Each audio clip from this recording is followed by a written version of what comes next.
The Nevada State Prison at Carson City has been a prison longer than Nevada has been a state. The shotgun-toting guards and ubiquitous razor wire hint that security is a serious matter here. So imagine what the hardened inmates thought when the warden told them to grab some shovels and start digging. You'd have to admit it's kind of funny, the thing about the warden getting the inmates out to dig tunnels. Right, yeah.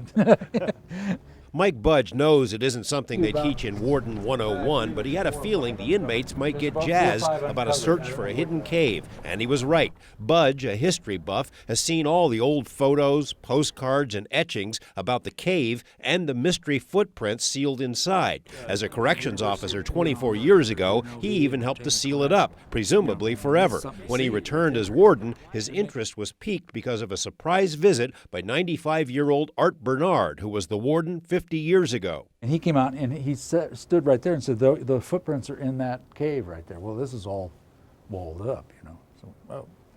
And he was very upset that he said they should have never been covered up. 6 inmates volunteered to help the warden find the cave. They dug it out, shored it up, and marveled at the strange tracks in the rock. At the cave entrance, the tracks are roundish, like beast prints. But further back, they look like, well, you make the call. A large human.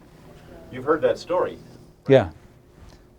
See, those are what, about 18, 24 inches? They run between 19 and 22, and they have about a 2.5 to 3 foot stride, which would be a proper stride for a man my height, actually, only with a giant foot. A big foot, you say. The prison grounds are pregnant with them. A century ago, this former hot springs was a quarry. Stones from this site can be found in most of the buildings in Carson City. And the more stone the quarry workers removed, the more tracks they found. Thousands of prints made by extinct animals. A woolly mammoth left these impressions in what is now an exercise yard. The tracks in the cave stood out, though, and caused a sensation when they were discovered in the late 1800s. Even Mark Twain wrote about them. He theorized they were made by drunken legislators on their way to a saloon. Scientists initially believed the prints were made by a race of giant humans. The prevailing view now is that they were made by a giant sloth. Still interesting, but not as much fun as the alternative theory.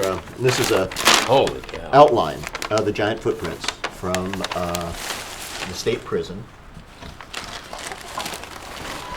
And this is a Sasquatch cast. Anthropologist Gene Hattori doesn't want to be labeled a Bigfoot nut, but he playfully notes the similarity between the prison prints and those made by a legendary Sasquatch. For the record, he sides with those who say the prints were made by a giant sloth, but he's reluctant to say the case is closed. Especially since we are finding that we don't know everything about what's going on in nature. All the other sloth tracks that have been found show claw marks, and these don't show claw marks, so you take that for what it's worth. Unfortunately, when the word leaked out about Warden Budge's little dig, state inspectors arrived and shut the cave down. Too unstable, they said, plus it might be a danger to the license plate factory on the ridge above.